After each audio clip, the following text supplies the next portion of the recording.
Most people say no pain, no gain.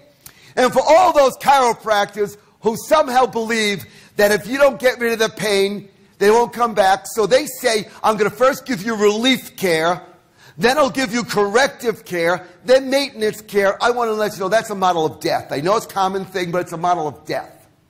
Maintenance is a model of death. The concept of maintenance is a medical practice that says, I'm going to restore you to minimal care, a little bit better than you were before, just to where you were before the main subluxation was there, make sure you're going to get no better. That's a model that happened years ago when chiropractors would take care of a person and say, I want to remove the major obstruction to your health and well-being and taking care of you every once in a while in a medical model. What if a person says, I want to optimize my life, not just help find a major obstruction? What if I want my system to be so great that it self-regulates its subluxation and the process turns on life in a way chiropractors have never seen before? That's what I'm in for. And yes, developmentally, it's important to remove a major obstruction.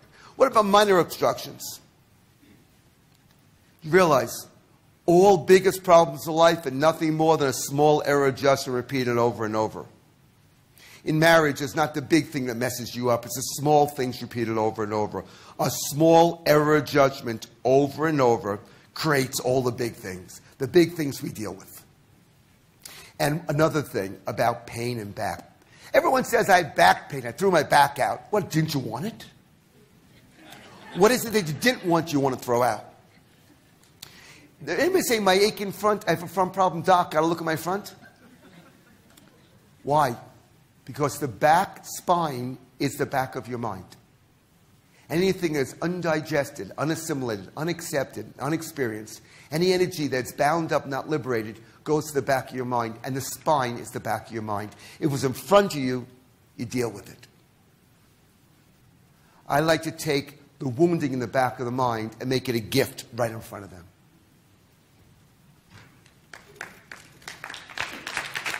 People say no pain, no gain. Well, many chiropractors say it's not about the pain. I say no pain, no gain. I say no K-N-O-W pain, K-N-O-W gain. Saying, why? Oh, all I do is locate, analyze, and adjust subluxations. That's an important part of it. Let's get real with people. Why do you want to adjust subluxation? And how do you know you've done a good enough job? I will tell you, there's no technique around that is enough. You can read all the dogma you want and say, it's here, it's here, it's here.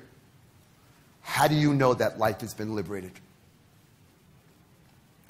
If they're seeing you as a chiropractor, and they're in your care, and you're telling them, chiropractor today for better well tomorrow, how do you know that you've given your best?